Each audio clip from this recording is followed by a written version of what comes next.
वक्रतुंड महाकाय सूर्यकोटि समप्रभ निर्विघ्नं कुरु मे देव सर्वकार्येषु सर्वदा। अखंड मंडलाकारं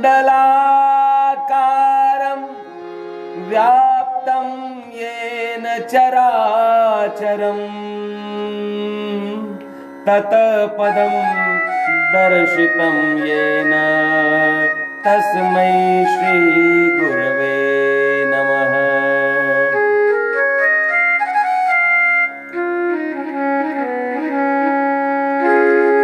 कर्पूरगौरं करुणावतारं संसारसारं भुजगेन्द्रहारं सदा वसन्तं हृदयारविन्दे भवं भवानी सहितं नमामि। अतुलितबलधामं हेम शैलाभदेहं दनुजवनकृशानुं ज्ञानिनामग्रगण्यं सकलगुणनिधानं वानराणामधीशं रघुपतिप्रियभक्तं वातजातं नमामि। जयन्ती मङ्गलाकाली भद्रकाली कपालिनी दुर्गा क्षमा शिवा धात्री स्वाहा स्वधा नमोस्तुते।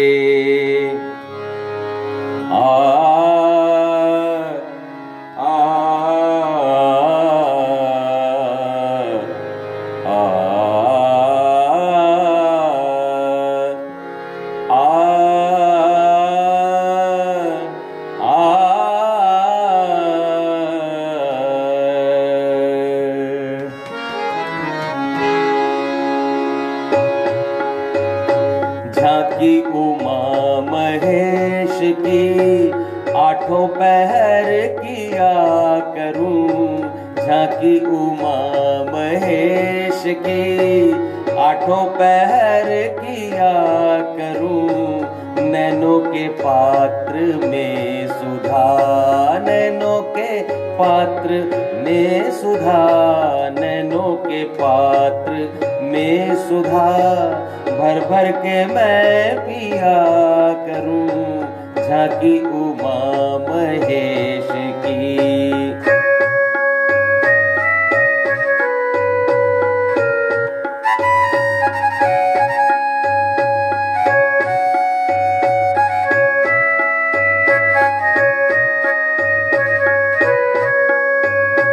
वाराणसी का वास हो और न कोई पास हो। वाराणसी का वास हो और न कोई पास हो।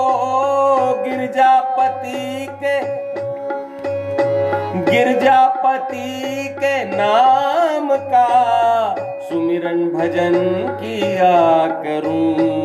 झांकी उमा महेश की आठों पहर किया करूं।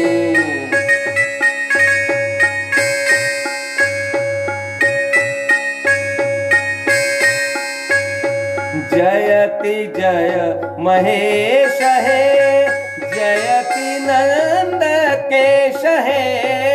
जयति जय महेश है जयति नंद केश है। जयति जय महेश है प्रेम से जपा करूं।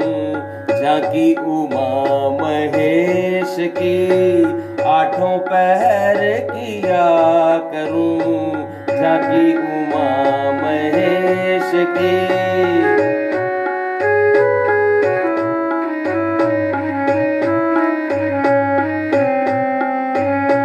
अम्बा कहे श्रमित न हो सेवा का भार मुझको मुझको दो।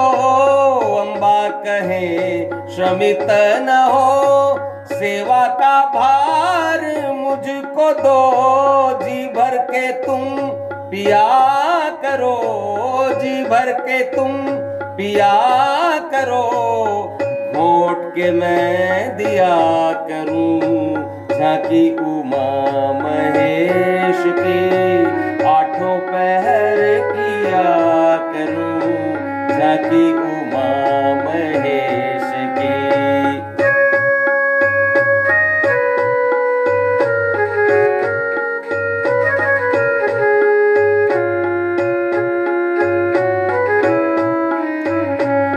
भिक्षा में नाथ दीजिए,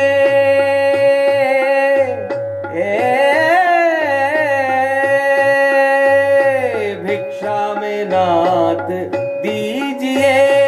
अपनी शरण में लीजिए, भिक्षा में नाथ दीजिए। अपनी शरण में लीजिए। ऐसा प्रबंध कीजिए, ऐसा प्रबंध कीजिए।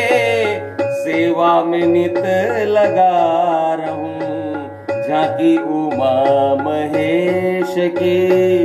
आठों पहर किया करूं झांकी उमा महेश की।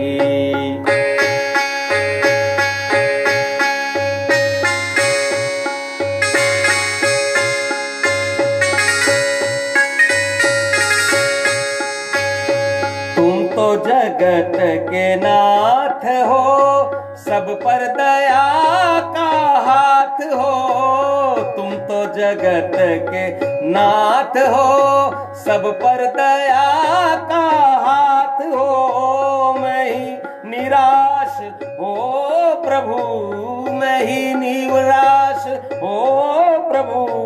द्वार से क्यों फिरा करूं झांकी उमा महेश की। आठों पहर किया करूं झांकी उमा महेश की। आठों पहर किया करूं नैनों के पात्र में सुधा, नैनों के पात्र में सुधा, नैनों के पात्र में सुधा। भर भर के मैं पिया करूं झांकी उमा महेश की। झांकी उमा महेश की, झांकी उमा महेश की।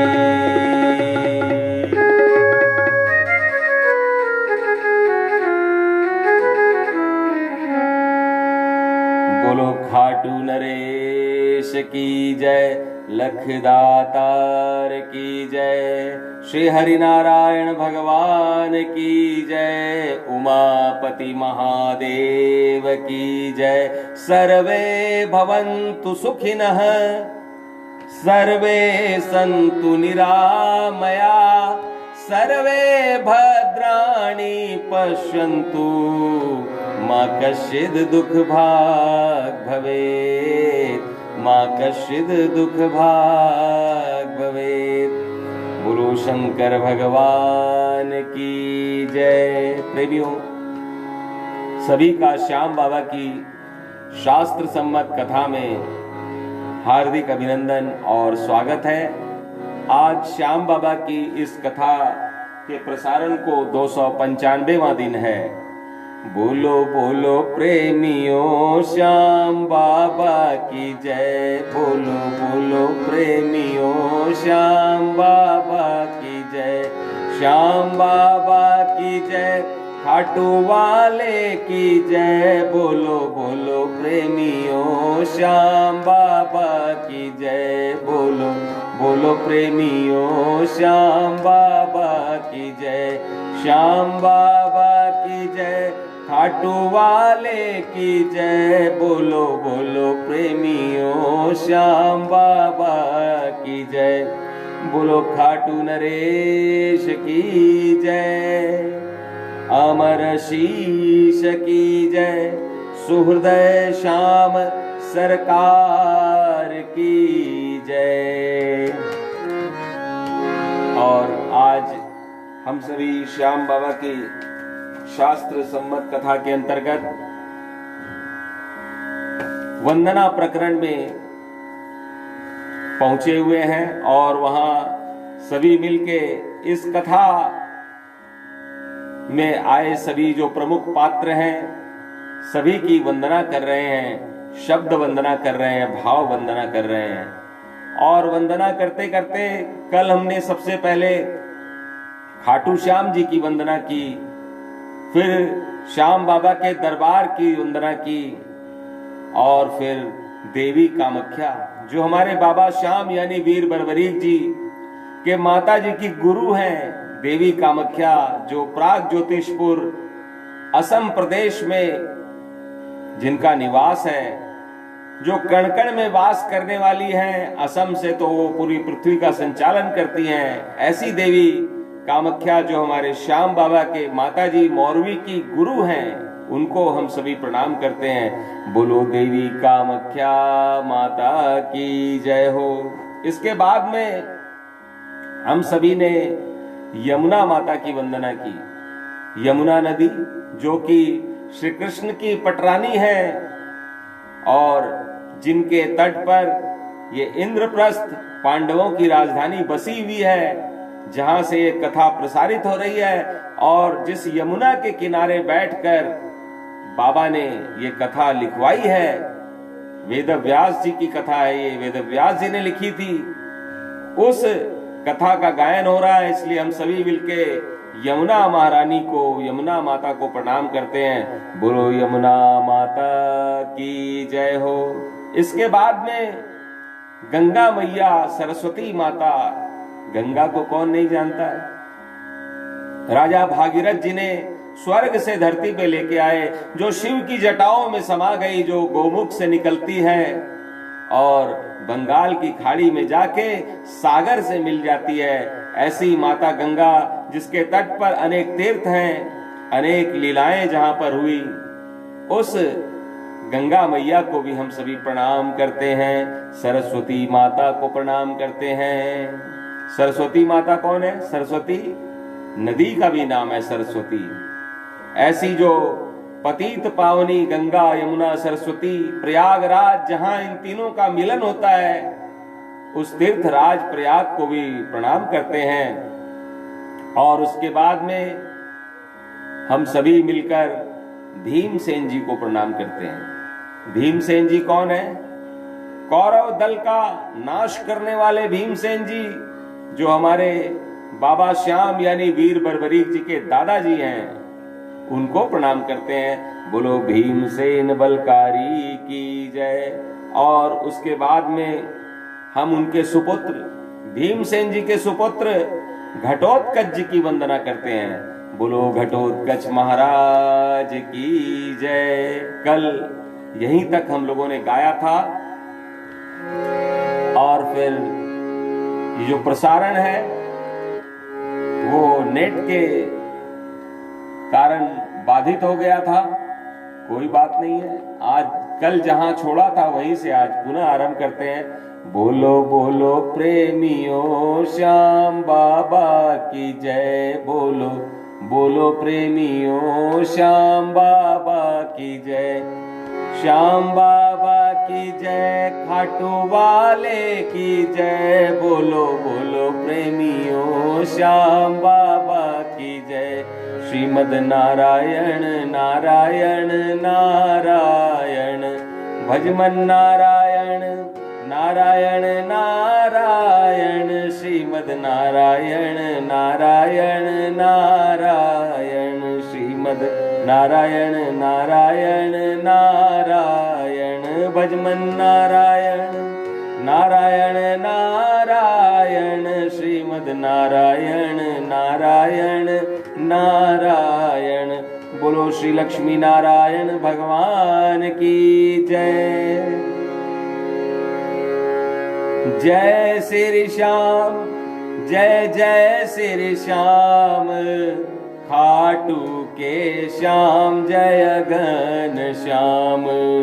जय श्री श्याम जय जय श्री श्याम, खाटू के श्याम जय घन श्याम। बोलो श्री श्याम सरकार की जय।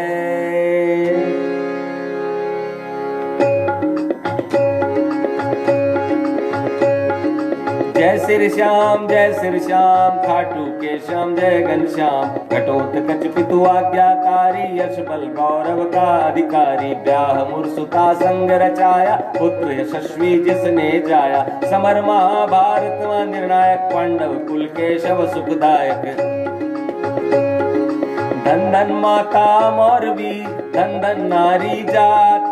वंदो मुरपुत्री सदा झुका चरण निज गात। मेरे प्रभु श्याम जय जय श्याम, सुहृदय श्याम जयति घन श्याम। जय श्री श्याम जय श्री श्याम, खाटू के श्याम जय घन श्याम। जय जय बर्बरीक की माता, तू है माता जग विख्याता। तू है पुत्री दानव मुर की नारी, हरता दुष्ट असुर की। जिसे मारे यह जगती तारी, और कहा ए कृष्ण मुरारी। तू के शव से लड़ने आई, सत्य जान करके सकुचाई। तू है बर्बरीक की जननी, माता सदा सुमंगल करनी। तू है बर्बरीक की जननी, माता सदा सुमंगल करनी। जो भी माँ तेरे गुण गाता, जीवन मंगलमय हो जाता। वंदो बर्बरीक रणनायक, विघ्न विनाशक हर सुखदायक। गुप्तमयी सागर उद्गाटा, पांडव वंशी जग विख्याता। मात मौरवी पिता घटोत्कच, कृष्ण मनोरथ किए सभी सत। वह ऊपर अतुलित बलधारी, गुरु पितु माता आज्ञाकारी। पाकर मुक्ति कृष्ण के द्वारा, सुरत प्रसिद्ध हुआ संसारा। मिलने आया कृष्ण से बर्बरीक हरिधाम। निरख सुशील स्वभाव को दिया सुहृद निज नाम। मेरे प्रभु श्याम जय जय श्याम, सुहृदय श्याम जयति घन श्याम। जय श्री श्याम जय श्री श्याम, खाटू के श्याम जय घन श्याम। महिसागर संगम तट आया, 3 वर्ष देवी को ध्याया। अतुलित बल चंडी से पाया, संशय द्विज का सभी मिटाया। शिखर शीश देखा रण भारी, निरख नयन रह गए उगारी। देखी सेना अगम अपारी, अर्जुन के शव क्षेत्र मजारी। देखा अर्जुन रथ के पीछे, कृष्ण समक्ष नयन कर नीचे। मन के सब प्रश्नों को खोला, गांडीव को रख कर बोला। केशव मैं रण नहीं लड़ूंगा, निज जन हत्या नहीं करूंगा। बोले केशव निमित्त मात्र तू, अर्जुन रण का एक पात्र तू। मैं हूँ इस जगती का कारण, मैं ही जगती करता धारण।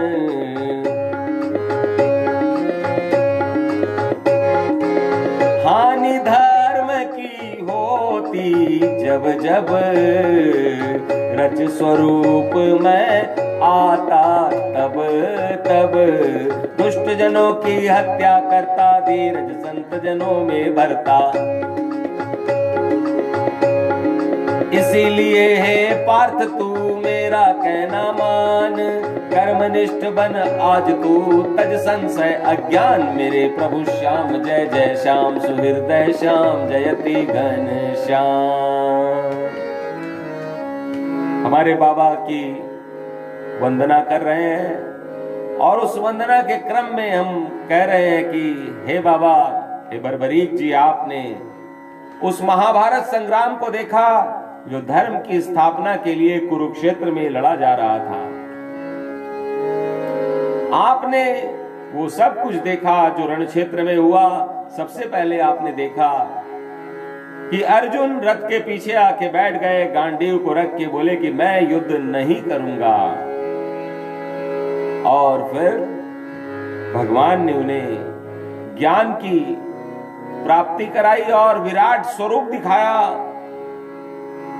भगवान ने बोला कि अर्जुन, तू ये मत सोच कि तू कुछ कर रहा है, तू तो मात्र निमित्त है, सब कुछ मैं ही करूंगा। तू निमित्त मात्र है, तू रण कर। ये जो अज्ञानियों की भांति तू बैठ गया है रथ के पीछे, उठ, रण कर। और फिर भगवान ने अपना विराट स्वरूप अर्जुन को दिखाया और ये सब हमारे बाबा भी देख रहे थे। बोलो खाटू नरेश की जय, जय श्री श्याम, जय श्री श्याम, खाटू के श्याम, जय घनश्याम। रूप विराट विष्णु का देखा, उनमें सब लोगों का लेखा। जाना उनको जग का करता, माना धरता भरता हरता। रण कर शीश निकट सब आए, निरख कृष्ण सुहृदय मुस्काए। कहा भीम ने बोलो सुहृदय, क्या है महासमर का निर्णय। किसने कैसे किसको मारा, बेटो पल में संशय सारा। बर्बरीक ने मेटा संशय, देव गगन से बोले जय जय। हरि ने यह वर दिया सुहृद को, हर युग में घर घर पूजित हो।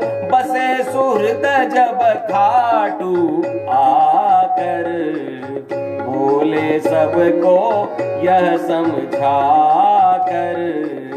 पूरा मैं ही काम करूंगा, पर भक्तों मैं यही कहूंगा। श्याम नाम ही सदा उचारे, वे प्रभु श्याम सभी को तारे। केशव ने बोला था रण में, अर्जुन को विषाद के क्षण में। मैंने स्वयं कृष्ण को ध्याया, उनसे इस प्रभुता को पाया।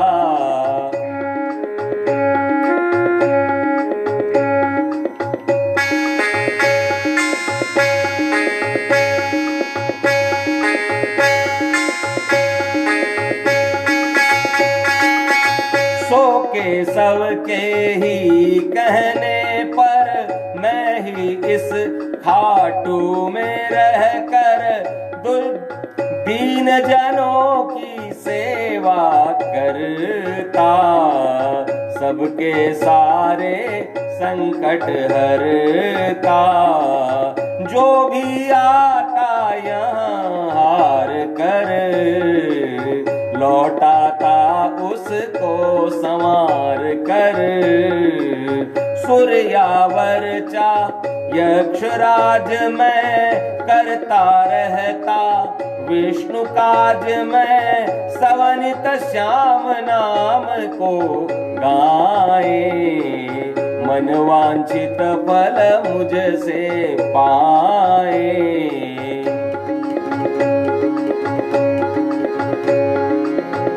ऐसे भक्त महान को झुक झुक करूं प्रणाम। कार्य किए सबके सदा, किया न यश निज नाम। मेरे प्रभु श्याम जयति घनश्याम, सुहृदय श्याम जयति घनश्याम।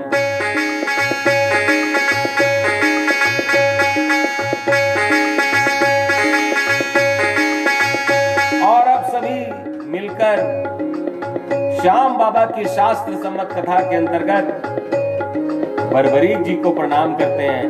बोलो वीर बर्बरीक के अमर शीश की जय हो, खाटू नरेश की जय हो। लखदातार की जय हो, सत्य के सहारे की जय हो। और अब हम लोग सभी चलते हैं हरियाणा की पावन भूमि में, जहां कुरुक्षेत्र नामक स्थान पर धर्म और अधर्म के बीच लड़ाई हुई और ऐसा वहां समर हुआ जिसमें अधर्म हारा गया, धर्म जीत गया। लेकिन उस समर में हमारे बाबा ने, हमारे श्याम बाबा ने वीर बर्बरीक के रूप में महान भूमिका निभाई थी। वही हमारे बाबा यानी वीर बर्बरीक के शीश को धड़ से भगवान कृष्ण ने अलग कर दिया था और शीश को अमर कर दिया था। बोलिए अमर शीश की जय हो। उस पावन भूमि कुरुक्षेत्र को प्रणाम करते हैं। जय श्री श्याम, जय जय श्री श्याम, खाटू के श्याम जय घनश्याम। कुरुक्षेत्र को शीश नवाऊं, धर्म क्षेत्र की महिमा गाऊं। कुरुक्षेत्र की जय हो, जय हो, धर्म क्षेत्र की जय हो, जय हो। यही सुहृद ने शौर्य दिखाया, यही कृष्ण से यशवर पाया। शिव सुपुत्र की करूं वंदना, शुद्ध भाव धर करूं व्यंजना।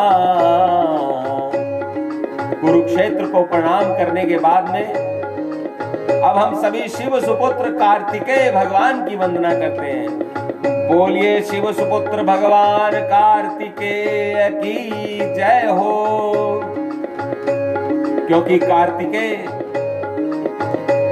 भगवान की श्याम बाबा की कथा में बड़ी भूमिका है। हमारे बाबा को भगवान कृष्ण ने, द्वारकाधीश ने उस स्थान पे तपस्या करने भेजा था जिस स्थान को सबसे पहले कुमार कार्तिकेय ने पवित्र किया था। वहां पे शिवलिंग की स्थापना की थी। और प्रेमियों जान लीजिए, यदि आप राम की भक्ति करना चाहते हैं, कृष्ण की भक्ति करना चाहते हैं, विष्णु की भक्ति करना चाहते हैं, तो आपको सबसे पहले शिव की भक्ति करनी पड़ेगी। बोलो शंकर भगवान की जय। और इसीलिए हमारे बाबा को भगवान कृष्ण ने एक ऐसे स्थान पर भेजा जहां पर शिव भी है और शक्ति प्रदाता देवियां भी निवास करती हैं। बोलो महिसागर संगम की समस्त देवियों की जय हो।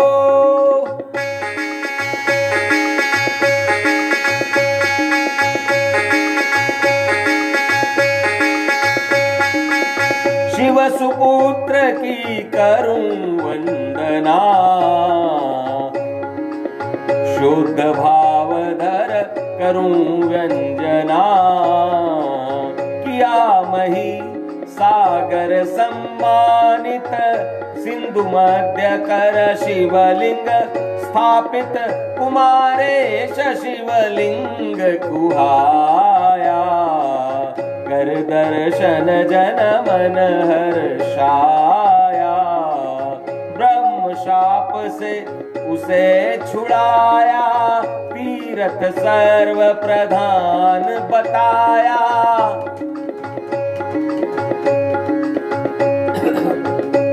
कुमारेश महादेव की जय हो। आज भगवान कार्तिकेय द्वारा स्थापित शिवलिंग को स्तंभेश्वर महादेव कहा जाता है। हमारे बाबा श्याम की महानता देखिए, भगवान कृष्ण की महानता देखिए कि भगवान कृष्ण ने बर्बरीक को महिसागर संगम में भेजा और वो जो शापित तीर्थ था स्तंभेश्वर महादेव महिसागर संगम, उसको शाप मुक्त कराया। बोलो वीर बर्बरीक महाराज की जय हो।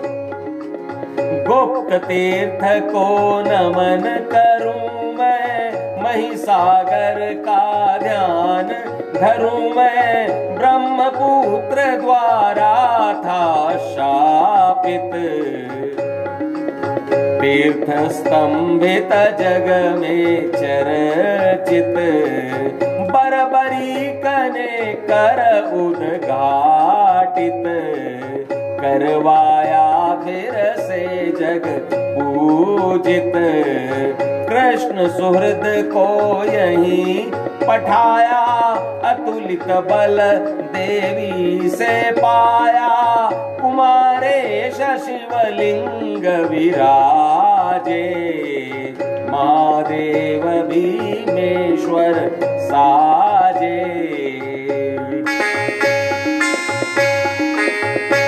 वहां केवल कुमारेश महादेव ही नहीं है, भीमेश्वर महादेव भी है महिसागर संगम में।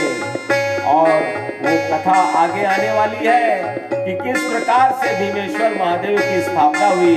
बोलो भीमेश्वर महादेव की जय। सभी देवियां वहां विचरती, जन मन के सब संकट हरती। सिद्ध अंबिका नमन चंडिका, एकानंशा नमन चर्चिका। सभी देवियों को मैं ध्याऊं, श्री चरणों में शीश नवाऊं। बोलो महिसागर संगम की समस्त 14 देवियों की जय। वैसे तो महिसागर संगम में असंख्य देवियां हैं, लेकिन जो प्रमुख हैं वो 14 हैं और सभी देवियां कृष्ण की बहनें हैं। वो कथा आती है ना कि जब भगवान का जन्म हुआ उसी दिन यशोदा के यहाँ एक पुत्री का जन्म हुआ था, कन्या का जन्म हुआ था। और जब नंद बाबा कृष्ण को लेकर, जब वसुदेव कृष्ण को लेकर नंद बाबा के घर पहुंचे तो यहां से वो खाली हाथ नहीं गए, उस कन्या को लेके गए थे। और जब कंस कारागार में आया तो वहां देखा कि ये तो 8वां पुत्र नहीं, कन्या का जन्म हुआ है। और उसने कन्या को जब उठा के पटकना चाहा तो वो हाथ से छिटक के आकाश में जाके स्थिर हो गई और बोली कि अरे तुमको तो मारने वाला जन्म ले चुका है।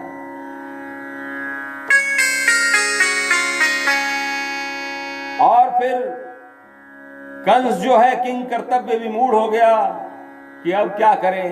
और वो जो देवी जिन्होंने आकाश में जाकर बोला था वो ही कृष्ण की बहन है। उसका नाम क्या है? एकानंशा, योग माया जिसे कहते हैं ना, योग माया, वो कृष्ण की बहन है। वो महिसागर में निवास करने वाली है महिसागर तीर्थ यह, सबसे अधिक महान। सकल मनोरथ सिद्ध हो, कर इसका गुणगान। बोलो महिसागर संगम गुप्त तीर्थ की जय। महिसागर संगम उद्घाटित तीर्थ की जय जय जय। और ये महिसागर संगम कहां पर है? ये बड़ौदा, गुजरात में जो बड़ौदा नामक स्थान है, वहां से अरब सागर के तट पर कावी कंबोई में तो स्तंभेश्वर महादेव है। और खंभात जो स्थान है वहां पे हमारे बाबा के सभी चिन्ह, तपस्थली, वहां देवियों के मंदिर, भीमेश्वर महादेव, सब कुछ खंभात में है। बोलो खंभात महिसागर संगम तीर्थ की जय हो। श्याम बाबा की कथा में खंभात महिसागर के जो स्थान आए हैं उन सबको मैं देख के आया हूं। बोलो बोलो प्रेमियों श्याम बाबा की जय। बोलो बोलो प्रेमियों श्याम बाबा की जय। श्याम बाबा की जय, खाटू वाले की जय। बोलो बोलो प्रेमियों श्याम बाबा की जय। जय, बोलो खाटू नरेश की जय। प्रेमियों, यही श्याम बाबा की सत्य कथा है जिससे वर्षों तक, दशकों तक जानबूझ के भक्त लोग अनभिज्ञ थे और जो जानते थे उनमें इतना साहस नहीं था कि वो उसको आगे ला सके। प्राचीन समय की बात है, 4वीं-5वीं शताब्दी की बात है, जब सिकंदर महान हुए थे। उस समय में एक बड़े विद्वान हुए थे, उनका नाम था अरस्तु। सभी कोई जानते हैं, एरिस्टोटल, अंग्रेजी में उनको एरिस्टोटल कहा जाता है, हिंदी में अरस्तु कहा जाता है। वो प्लेटो नामक विद्वान के शिष्य थे और सिकंदर जो पूरे विश्व का विजेता बनना चाहता था, जो विश्व को जीतते हुए भारत के पश्चिमी सीमा पर आया था और जहां पोरस नामक राजा से उसकी लड़ाई हुई थी, वही सिकंदर। उस समय में गुप्त वंश की स्थापना हुई थी और जो मगध प्रदेश है, पटना, वहां पे चंद्रगुप्त मौर्य का शासन बना था वहां पर। और उस समय में पश्चिम प्रदेश में जो ये पाकिस्तान का क्षेत्र है, यहाँ पे हमारे जो हिंदू राजा थे उनका नाम था पोरस। तो वो जो सिकंदर पूरे दुनिया को लूटते लूटते जीतते हुए यहाँ पहुंचा था, वो जो सिकंदर था उनके गुरु का नाम अरस्तु था और ये 384 ईस्वी पूर्व की बात है, यानी कि 2000 अभी चल रहा है ना 2020 से 384, यानी कि 1 ईस्वी से 384 साल पहले की बात है ये। बोलो खाटू नरेश की जय। वो इतना बड़ा विद्वान था अरस्तु कि उसने अनेक ग्रंथों की रचना की उस समय में और अनेक बातें इस दुनिया को बताई। लेकिन उसने जो एक सिद्धांत दिया वो गलत सिद्धांत था। वो था, उसने बताया था कि ये जो धरती है, ये धरती जो पृथ्वी है, जिसे हम लोग धरती माता कहते हैं, ये सूर्य का चक्कर लगाती है और इसी के कारण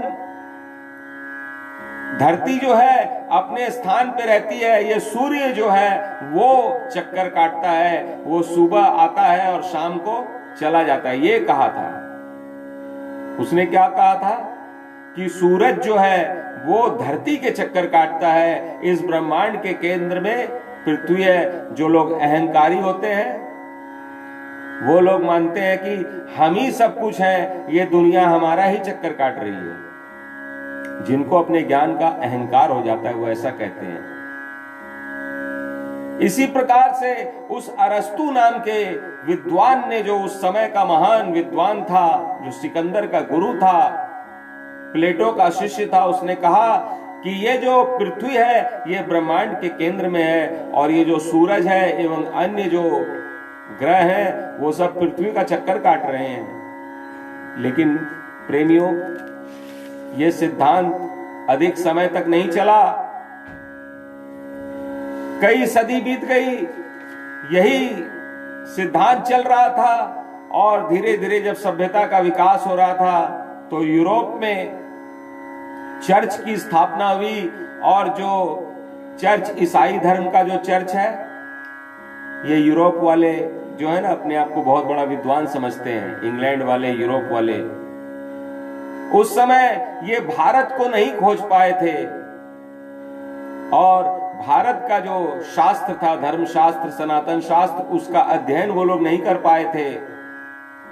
तो उनके पास जो किताबें थी, उनके पास जो ज्ञान था, उसी को वो दुनिया का ज्ञान मानते थे और उसी के कारण अरस्तु ने जो कह दिया कि पृथ्वी जो है वो स्थिर है, बाकी सब कोई चक्कर काट रहा है, इसी को सब चर्च वाले लोग भी, चर्च यानी कि ईसाई धर्म का मंदिर, वहां के जो पादरी पुजारी होते हैं वो वही मानने लगे और इतनी कट्टरता से सदियों तक उसी बात को मानते रहे।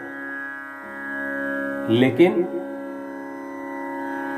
19 फरवरी 1473 में, ये कब की बात है, 384 से 322 ईस्वी पूर्व में जो अरस्तु ने सिद्धांत दिया था, वो 1473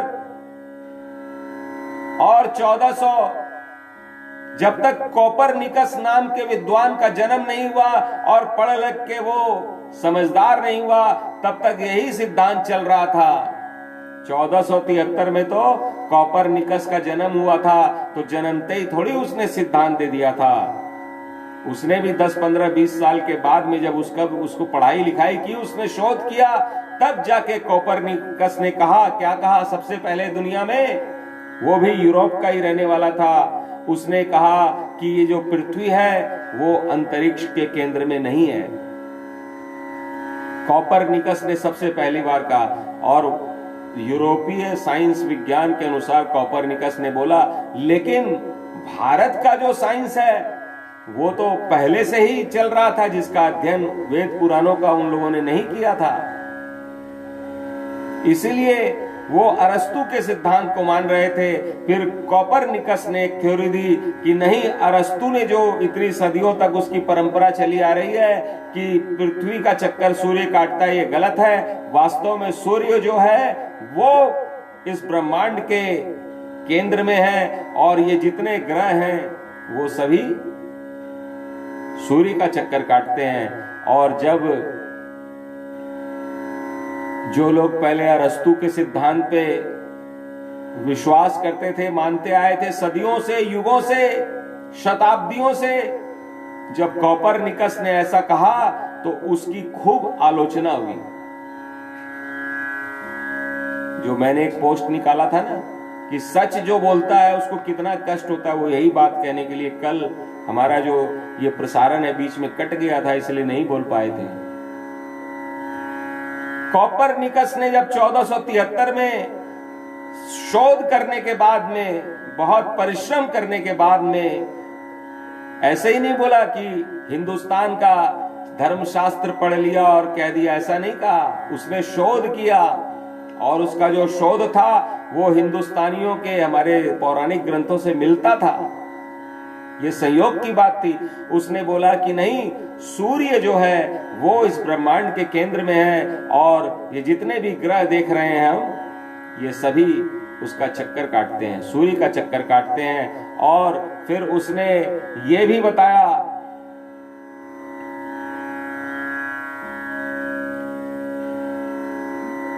बोलो बोलो प्रेमियों खाटू वाले की जय।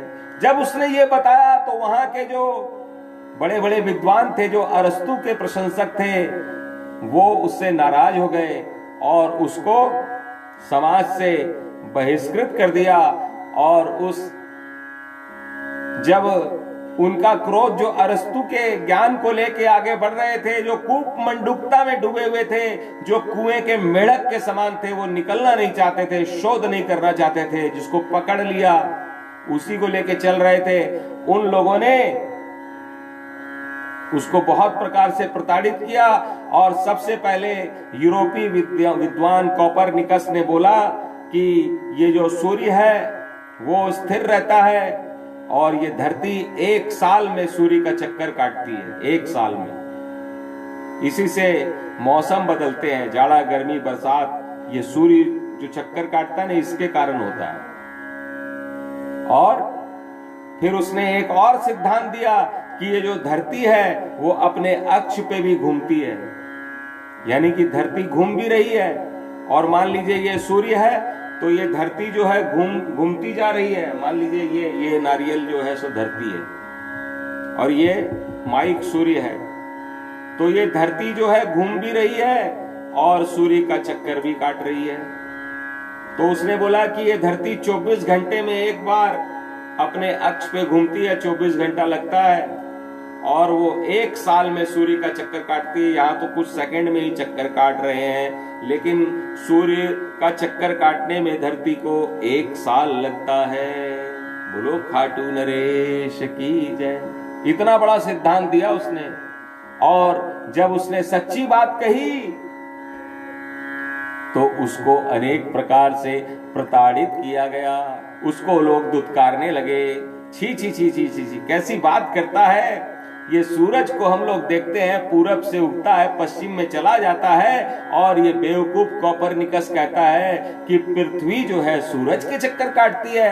अरे पृथ्वी पे तो हम लोग विराजमान है, हम लोग तो कभी चक्कर कटते हुए देखे नहीं, हमें तो कभी चक्कर भी नहीं आया।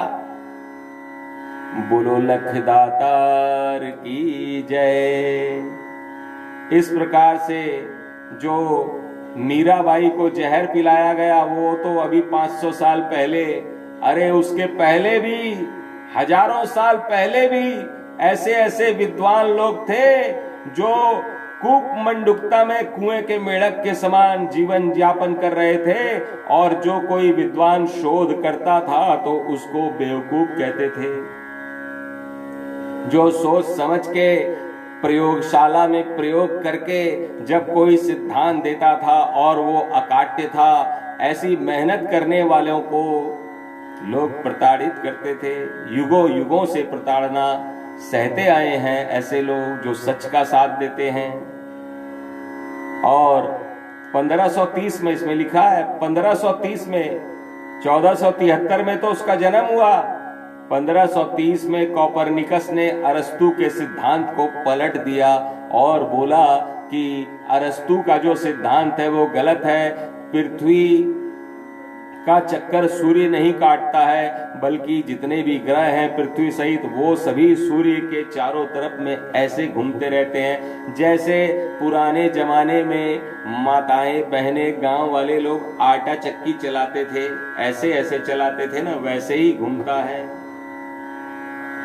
और आप YouTube पे सर्च करेंगे तो आपको मिलेगा कि ये जो धरती है, जो सूर्य से करोड़ों अरबों जुग सहस्त्र योजन पर भानु, जुग सहस्त्र पर है, सूर्य तक जाने में सहस्त्रों युग लगते हैं। और जब पृथ्वी उसका गोलाकार में चक्कर काटती है जुग सहस्त्र पे, यानी कि ये जो पृथ्वी है, ये पृथ्वी है, इससे सूरज की जो दूरी है जुग सहस्त्र है, यानी कि अरबों खरबों करोड़ों अरबों किलोमीटर दूर है सूर्य यहां से, फिर भी इतनी गर्मी देता है। तो वो जब पृथ्वी इसके घूमती है तो ये जुग सहस्त्र है, तो इसको घूमने में बड़ा समय लगता है, तो 1 साल लगता है। तो जब गोला बन जाता है बहुत बड़ा, तो उस गोले की स्पीड कितनी है, यानी कि आपको पता नहीं चलता है। जैसे ट्रेन चलती है और ट्रेन अचानक जब 100 की स्पीड में ट्रेन चलती है तो ट्रेन में जो यात्री बैठा रहता है उसकी स्पीड भी 100 की हो जाती है। लेकिन अचानक ट्रेन जब ब्रेक लगाती है तो उस यात्री की गति जो है वो उसको ट्रेन आगे धकेल देती है। आप इसको अनुभव कीजिए, जब ट्रेन में ब्रेक लगता है, जोर का झटका लगता है, तब इंसान को, जो यात्री बैठा है, उसको पता चलता है कि कितनी तेजी से ब्रेक लगाया है ये आदमी, ड्राइवर। और इस प्रकार से हम जब बिना ब्रेक वाली पृथ्वी पर भ्रमण कर रहे हैं सूरज के, ये पृथ्वी ब्रेक नहीं लगाती है। यदि पृथ्वी ब्रेक लगा दे तो पता चलेगा कि पृथ्वी की स्पीड कितनी है। 1,75,000 किलोमीटर प्रति घंटा की रफ्तार से ये पृथ्वी जो है इस सूरज का चक्कर काट रही है। बोलो खाटू नरेश की जय। युगों युगों से, जब से इस पृथ्वी का निर्माण हुआ है तब से 1,75,000 किलोमीटर प्रति घंटा की रफ्तार से जब चलती है तो 1 साल में सूर्य के चक्कर काटती है। ये मैं नहीं कह रहा हूं, ये तो बड़े बड़े वैज्ञानिक, नासा के और इसरो के वैज्ञानिक लोग कह चुके हैं और हमारे वेद पुराण शास्त्रों में लिखा है। ये कथा हम क्यों सुना रहे हैं आपको अब बताएंगे। जब तक व्यक्ति अंधकार में रहता है तब तक वो जो पुरानी मान्यता है उसको पकड़ के बैठा रहता है, लेकिन जब ज्ञान का प्रकाश फैलता है तो तब तो उसको समझ जाना चाहिए। कोपरनिकस की बात को उस जमाने के लोगों ने नहीं माना और कोपरनिकस को अनेक प्रकार की यातनाएं दी। और उसके बाद में क्या हुआ, 15 फरवरी 1565 में यानी कोपरनिकस के 100 साल के बाद में, कोपरनिकस का वो तो मर गया, वैज्ञानिक था वो मर गया, तो उसके 100 साल के बाद में गैलीलियो नाम का वैज्ञानिक जन्म लिया था। उसका जन्म 15 फरवरी 1565 ईस्वी में हुआ था, गैलीलियो का जन्म। गैलीलियो को पता चला, जब वो पढ़ाई लिखाई किया तो उसको पता चला कि पहले अरस्तु का सिद्धांत चलता था और कोपरनिकस ने बोला था कि अरस्तु गलत कह के गया है, वास्तविकता तो ये है कि ब्रह्मांड में जितने भी ग्रह हैं वो सूरज का चक्कर काटते हैं।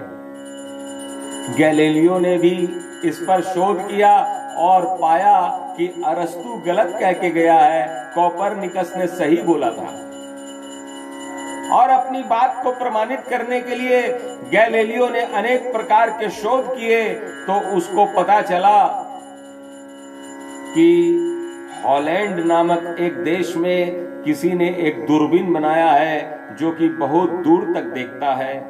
उसने उसके दूरबीन बनाने की कला को सीखा और गैलीलियो ने भी अपने देश में एक दूरबीन बनाया जो हॉलैंड वाले दूरबीन से भी अधिक दूरी को देख सकता था और साफ साफ देख सकता था। और उसने उस दूरबीन से सूरज को, बुध को, मंगल को, धरती को, सबको उसने देखा, सभी ग्रहों को देखा, शनि को देखा, प्लूटो को देखा और जितने भी ग्रह थे सभी को उसने उस दूरबीन के माध्यम से देखा।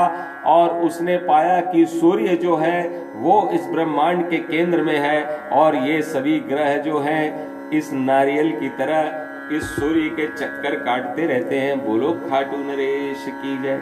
और कोपरनिकस की बात को उन लोगों ने नहीं माना था, लेकिन गैलीलियो ने जब बताया तो भी उन लोगों ने नहीं माना, क्योंकि जो अहंकारी लोग होते हैं, जो घमंडी लोग होते हैं, वो सच को मानना नहीं चाहते, क्योंकि झूठ से उनकी दुकानदारी चल रही होती है।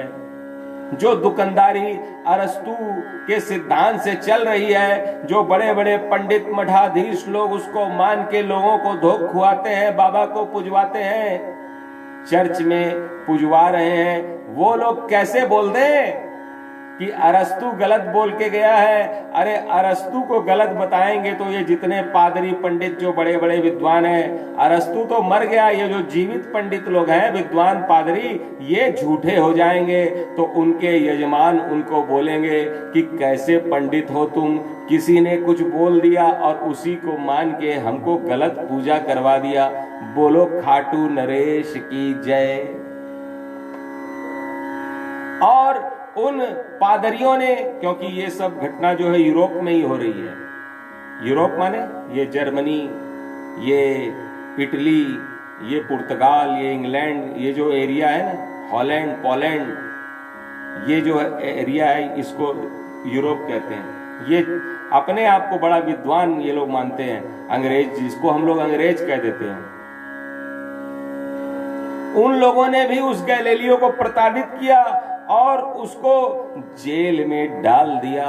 यानी कि जो सच बोलेगा, जो सही बात दुनिया को बताएगा, उसको प्रताड़ित किया जाएगा, उसको अपमानित किया जाएगा, उसको गाली गलौज दिया जाएगा और उसको जेल में भी डाल दिया जाएगा, जैसे गैलीलियो को डाला था।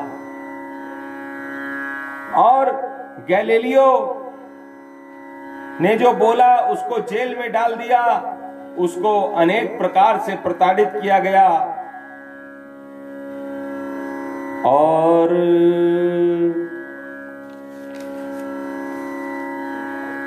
कारावास में डला दिया। 1632 ईस्वी में 69 वर्ष के गैलीलियो को चर्च ने सार्वजनिक रूप से माफी मांगने का आदेश दिया।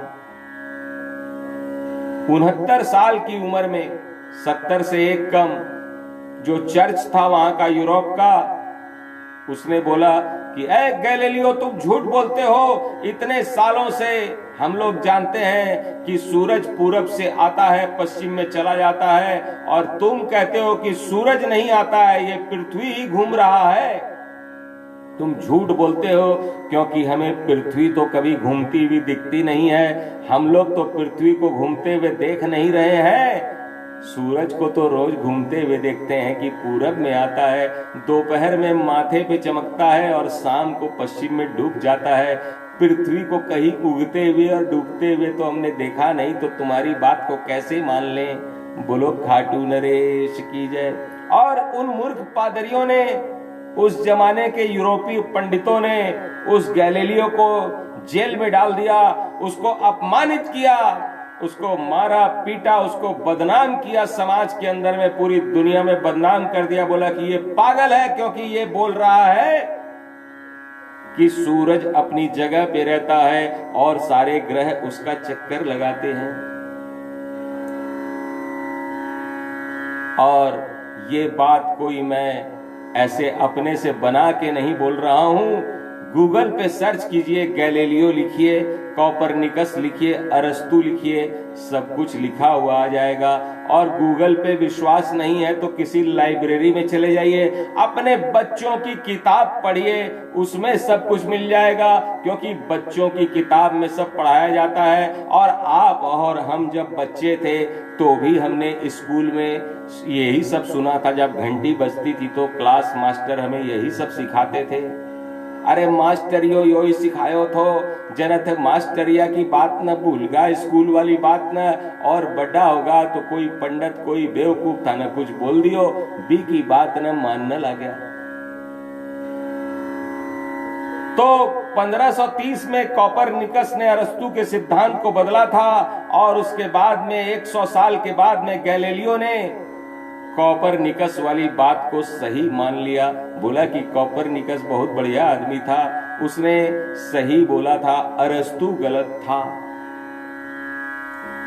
कहने का मतलब यह है कि तुलसीदास जी ने जब रामायण की रचना की, रामचरितमानस की रचना की, तो उनको बनारस के पंडितों ने बहुत अपमानित किया था, उनको बहुत भला बुरा कहा था।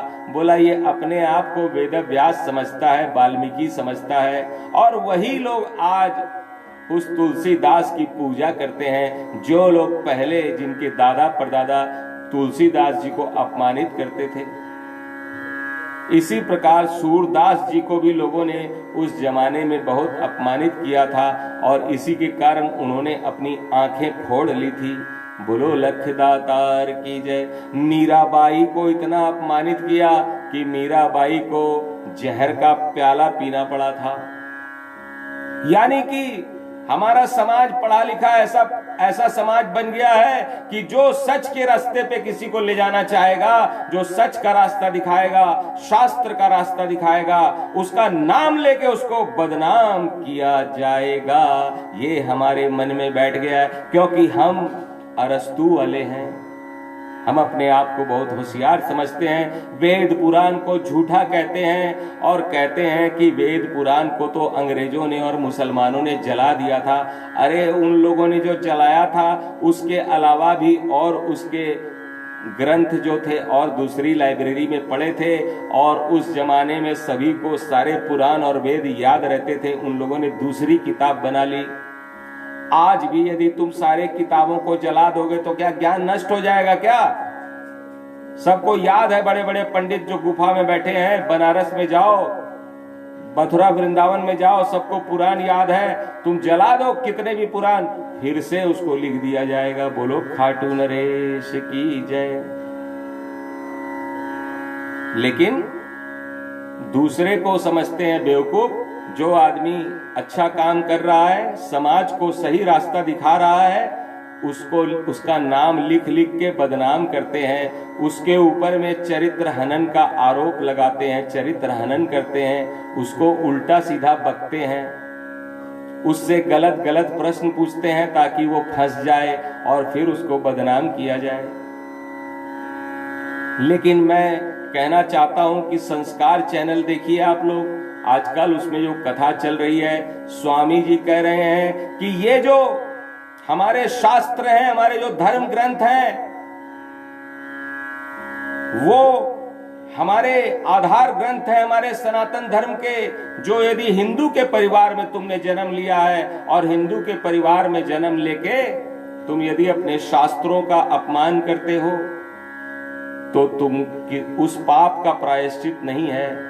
हिंदू को चाहिए कि हमारे जो धर्म ग्रंथ हैं, जो कि अरस्तु के जन्म के पहले लिखे गए थे, जो कि कोपरनिकस के जन्म के, गैलीलियो के जन्म के पहले लिख दिए गए थे, उससे भी हजारों लाखों साल पहले वेद पुराणों की रचना हो चुकी थी, उसी को तो इन विद्वानों ने प्रतिपादित किया था, जबकि वो लोग हमारे वेद पुराणों को तब पढ़े नहीं थे। वो लोग इंडिया को, भारत को जानते तक नहीं थे। यदि जानते भी थे तो वो लोग यहां तक पहुंच नहीं पाए थे। सिकंदर तो पाकिस्तान, अफगानिस्तान के पास तक ही पहुंच पाया था, भारत में प्रवेश कहां किया था।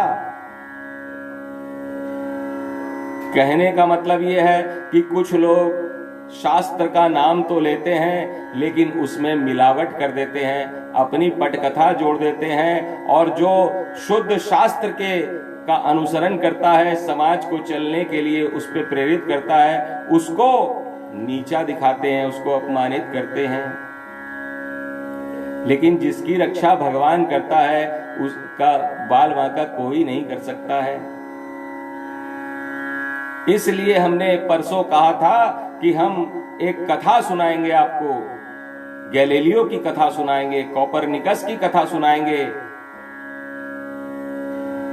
और बताएंगे कि किस तरह से हिंदुस्तान में ही नहीं बल्कि दुनिया के अन्य देशों में भी जो सच बोलता है, ईसा मसीह को उन्हीं यूरोप वालों ने शूली पे लटका दिया था, क्योंकि ईसा मसीह ने धर्म की बात की थी। इस्लाम में भी मोहम्मद साहब को पत्थर से मारा गया था।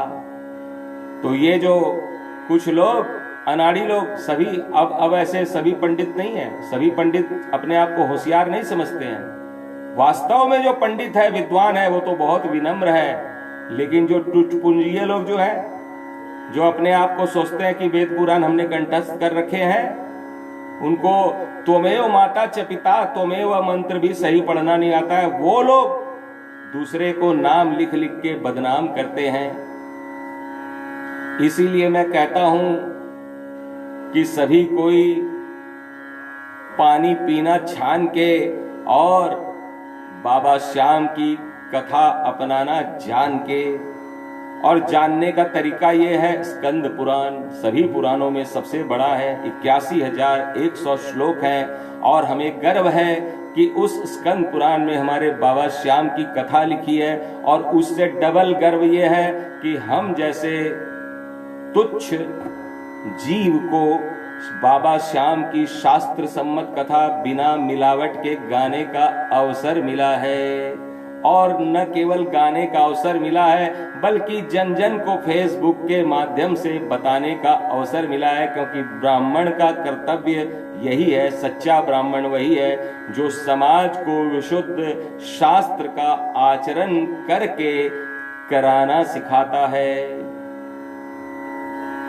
तो इस प्रकार से आज हमने चर्चा की है और बताया है कि दुनिया की कोई ताकत स्कंद पुराण में लिखी हुई बातों को, खाटू श्याम जी की कथा को नकार नहीं सकती है, क्योंकि खाटू श्याम जी को वीर बर्बरीक कहा जाता है महाभारत में। तो इस प्रकार से ये जो कथा है विशुद्ध शास्त्र सम्मत है, और सभी कोई इसको पहले जांचें परखें, स्कंद पुराण पढ़ें। स्कंद पुराण मात्र इतनी सस्ती, मात्र 250-300 रुपये में गीता प्रेस गोरखपुर में मिलती है। और मत कीजिए खर्चा, काहे 300 रुपया किसी खर्च करते हैं किताब में, वो एक बार पढ़ेंगे पड़ी रहेगी।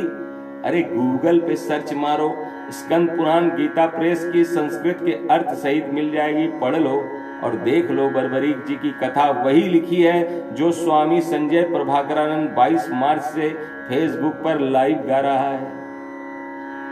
बोलो बोलो प्रेमियों श्याम बाबा की जय, बोलो बोलो प्रेमियों श्याम बाबा की जय। लोग भी ऐसे हो गए हैं जो झूठ का साथ देते हैं, और जो सच बोलता है हिम्मत नहीं है उनके अंदर में कि फेसबुक पर एक पोस्ट निकाल दे कि स्वामी संजय प्रभाकरानंद जो कथा कर रहे हैं वो स्कंद पुराण पे अक्षरशः आधारित है, ऐसे लिखने की ताकत बहुत ही इक्का दुक्का लोगों में है। हिम्मत नहीं है किसी की, बोले डरते हैं, डरपोक हो तुम लोग। अरे यदि श्याम बाबा को पूजते मानते हो तो डरते काहे हो किसी से? तुम लोग निकलो अपने घर से बाहर और बोलो कि नहीं, स्कंद पुराण में जो कथा है उसका हम अनुसरण अक्षरशः करेंगे, पूर्णतया उसका पालन करेंगे, उसमें उन बातों को नहीं मिलाएंगे जो कि बात कहीं किसी पुराण में है ही नहीं, मनगढ़ंत बातें हैं। और जो मनगढ़ंत, बिना मनगढ़ंत के बात करता है उसको अपमानित करते हो तुम लोग, उसको प्रताड़ित करते हो।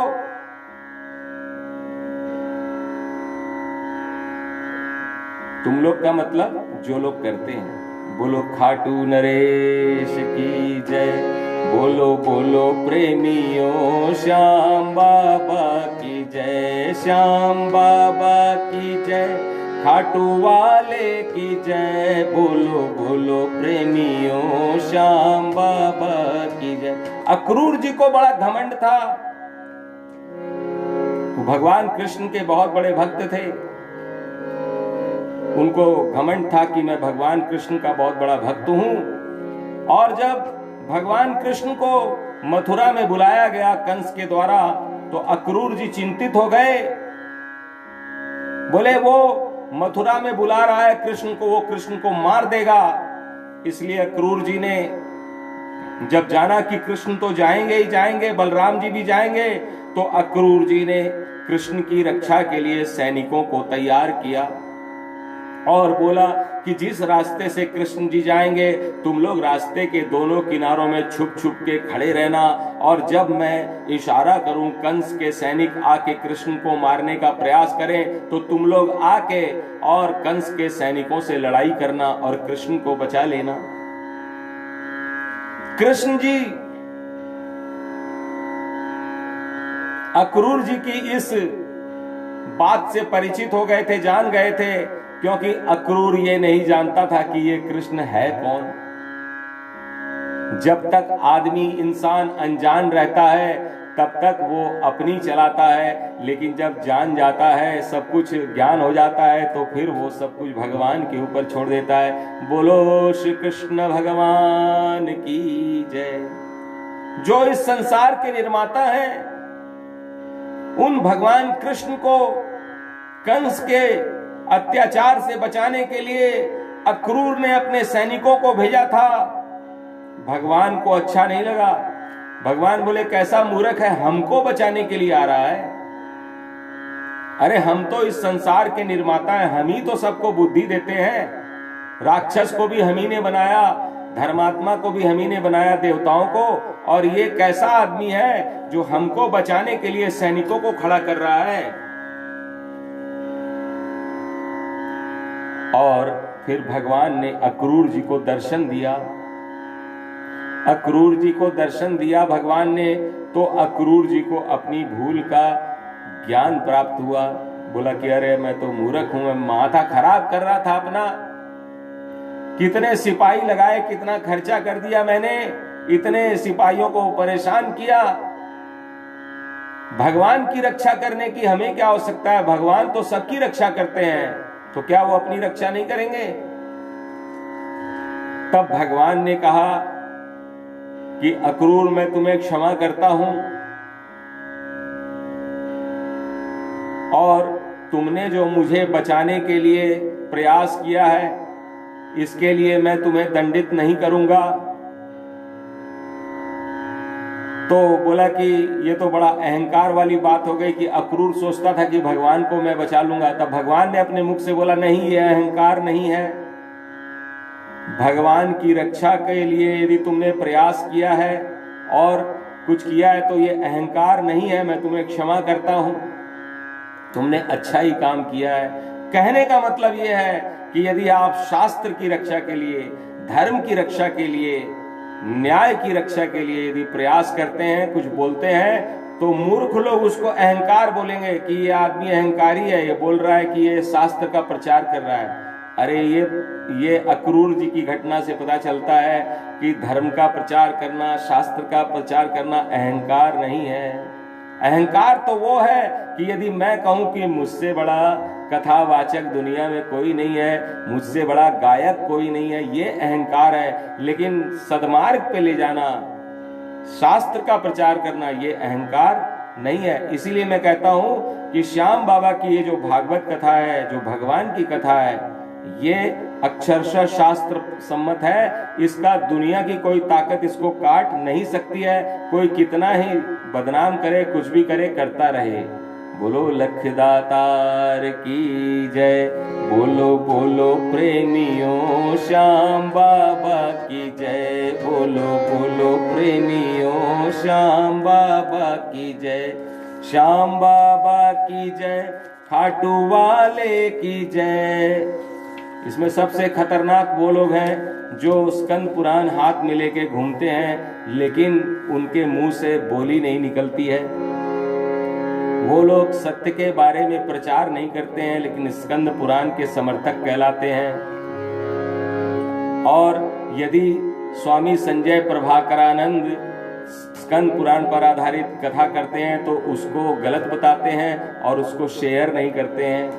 ये ऐसे मूर्ख हैं, लेकिन दुनिया जान चुकी है कि स्कंद पुराण के बारे में जो ये कथा कही जा रही है, ये बिल्कुल सत्य है। बोलो बोलो प्रेमियों श्याम बाबा की जय। और अब हम सभी मिलके श्याम बाबा की भागवत कथा की आरती करेंगे। बोलो खाटू नरेश की जय। कर्पूर गौरम करुणावतारम संसार सारम भुजगेन्द्रहारम सदा वसन्तं हृदयारविन्दे भवं भवानी सहितं नमामि। बोलो बोलो प्रेमियों श्याम बाबा की जय, श्याम बाबा की जय, खाटू वाले की जय। बोलो बोलो प्रेमियों। आरती श्याम भागवत की, शास्त्र श्रुति अरुविधि सम्मत की। आरती श्याम भागवत की, शास्त्र श्रुति अरुविधि सम्मत की। श्री स्कंद महापुराण आधृत श्री गुरुवर वेद व्यास विरचित लेखनी श्री गणपति दायक सरस्वती सुमधुर सब लायक ललित गत छंद भाव मकरंद अष्टदश पौराणिक मत की।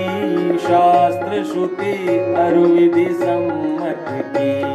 आरती श्याम भागवत की।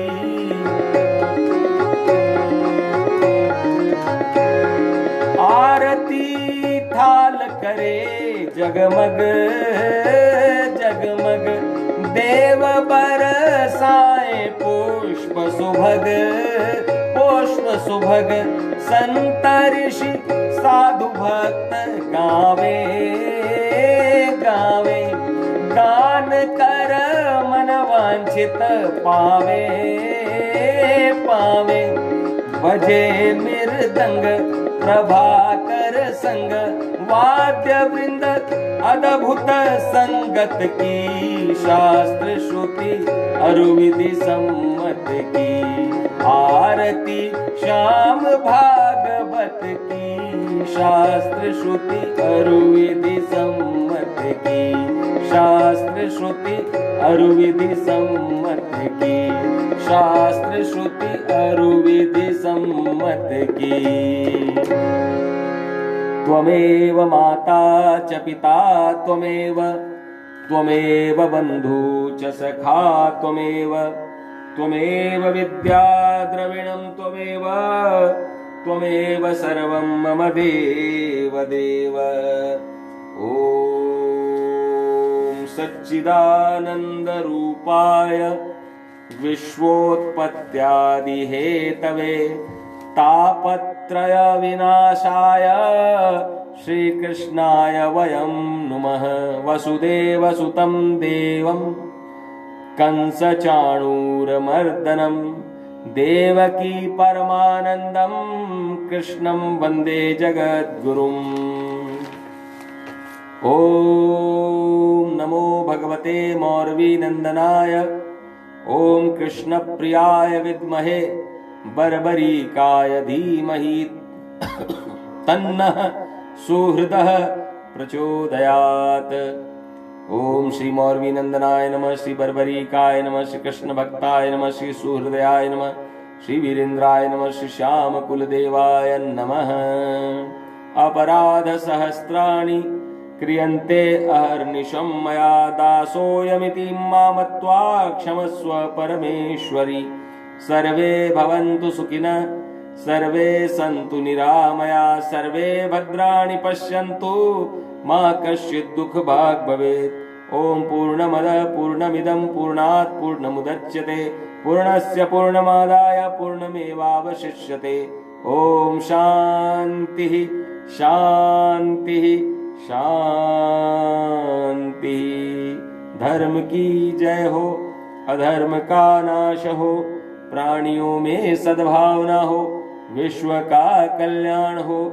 गो माता की जय हो, गायत्री माता की जय हो, गंगा माता की जय हो, गौरी माता की जय हो। सत्य सनातन धर्म की जय हो, सनातन धर्म शास्त्रों की जय हो। श्री स्कंद महापुराण की जय हो, श्रीमद खाटू श्याम भागवत महापुराण कथा की जय हो। भक्तवत्सल भगवान की जय हो, आज के आनंद की जय हो। जयकारा वीर बजरंगी का हर हर महादेव। नमः पार्वती पतये। सभी को बहुत बहुत धन्यवाद, बहुत बहुत आभार कि आप सभी 22 मार्च से आयोजित इस कथा का श्रवण कर रहे हैं और न केवल स्वयं लाभान्वित हो रहे हैं बल्कि समाज को भी लाभान्वित करने का महान कार्य कर रहे हैं। न मेरे को पता है न आपको पता है कि भगवान हमसे क्या करवा रहा है। इसलिए अच्छा यही है कि ये जो शास्त्र सम्मत कथा है जो कि स्कंद पुराण पर आधारित है उसको गाते रहें, गुनगुनाते रहें, सुनते रहें, सुनाते रहें और हो सके तो इसके बारे में अन्य लोगों से चर्चा करें और उनको समझाएं। और कहीं आप समझा ना पाए तो इस प्रसारण पर उनको लेके आए, वो देखेंगे, सब समझ में आ जाएगा। और सबसे बड़ी बात है कि इस लॉकडाउन को बाबा ने किया ही इसीलिए कि बाबा की जो शास्त्र सम्मत कथा है वो आगे आए। और देखिए आज 295वां दिन है और बाबा की कथा चल रही है, चलती जा रही है। वैक्सीन आ गई है, 16 तारीख से लगने वाली है, लेकिन वो क्रमवार लगेगी। हम लोग का नंबर बहुत बाद में आएगा। तो ये कथा चलती रहेगी, गंगा है, बह रही है, बहती रहेगी।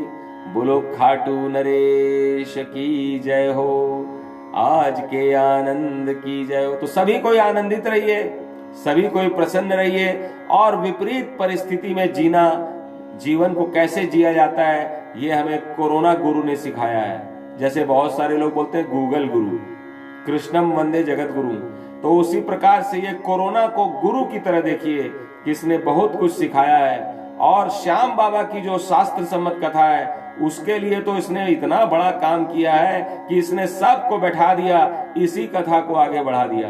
बोलो खाटू नरेश की जय हो, लखदातार की जय हो। तो कल सायं 5 बजे श्याम बाबा की कथा के अगले प्रसंग के साथ मिलेंगे।